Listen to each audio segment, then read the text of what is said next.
High বন্ধুরা, কেমন আছেন সবাই? আশা করি ভালো আছেন। শেখবাড়ি রান্নাবান্নায় আপনাদের স্বাগত জানাই। তো শীতকাল মানেই কিন্তু পিঠে পার্বণ। তো আজ আপনাদের সঙ্গে শেয়ার করব আমার নানিমার হাতের স্পেশাল পোয়া পিঠা রেসিপি। আর এই পোয়া পিঠাটা খেজুরের গুড় দিয়ে বানিয়ে দেখাবো। তো ভিডিওটি প্রথম থেকে শেষ পর্যন্ত দেখতে থাকুন। চলুন রেসিপিটি শুরু করি। তো এখানে একটি হাঁড়ি বসিয়ে দিয়েছি ওভেনের মধ্যে, আর হাঁড়ির মধ্যে আমি পর্যাপ্ত পরিমাণে খেজুরের গুড় দিয়ে দিচ্ছি। তার মধ্যে দিয়ে দিচ্ছে সামান্য একটু লবণ আর সামান্য একটু জল, আর সবটাকে ভালো করে জাল করে নেব। তো অনবরত নাড়াচাড়া করে গুড়টাকে ভালো করে জাল করে নিতে হবে।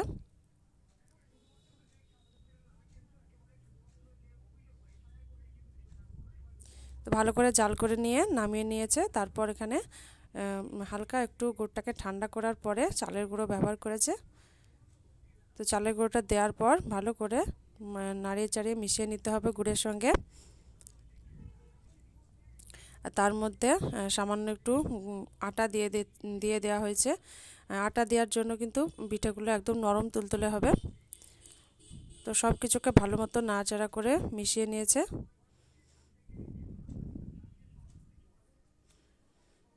তো দেখতে পাচ্ছেন অনবরত নাড়াচাড়া করে ব্যাটারটা ঠিক এরকম ঠিক হতে হবে। দেখে নিশ্চয়ই আপনারা বুঝতে পারছেন, এরকম ঠিক হতে হবে ব্যাটারটা। এখন ওভেনের মধ্যে কড়াইয়ে তেল গরম করে নিয়েছে, আর তার মধ্যে একটা চামচের মাপ করে এই পিঠেগুলোকে বানিয়ে নিচ্ছে। আর দেখতে পাচ্ছেন কেমন ফুলে উঠছে পিঠেগুলো।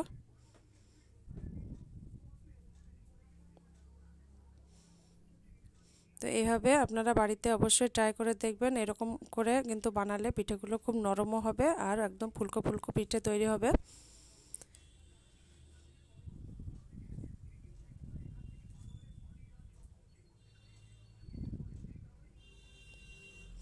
আর পিঠেগুলো বানানোর সময় কিন্তু আঁচটাকে কিন্তু একটু হাই ফ্লেমে রাখতে হবে, তবে কিন্তু পিঠেগুলো ফুলে উঠবে। আঁচ কম হলে কিন্তু পিঠেগুলো পারফেক্ট হবে না। তো আবারও আপনাদেরকে করিয়ে দেখিয়ে দিচ্ছি। দেখুন পিঠেগুলো প্রত্যেকটা পিঠেই কিন্তু খুব সুন্দর ফুলছে। এই দেখুন কত সুন্দর ফুলেছে। তো এইভাবে লাল লাল করে পিঠেগুলোকে ভেজে নেওয়া হচ্ছে উল্টে পাল্টে। প্রত্যেকটা পিঠেই কিন্তু খুব সুন্দর একদম ফুলে উঠছে। তো একটা প্লেটে পরিবেশন করে আপনাদেরকে দেখাচ্ছি। এই দেখুন কতটা নরম হয়েছে পিঠেগুলো। একটা ভেঙে দেখিয়ে দিচ্ছি কতটা নরম হয়েছে। আর ভেতরটা কিন্তু একদমই কাঁচা নেই, একদম নরম আর একদম ভুরভুরে হয়েছে ভেতরটা। দেখুন কোনো কাঁচা কাঁচা ভাবও কিন্তু নেই। খুব সুন্দর পিঠেগুলো তৈরি হয়েছে।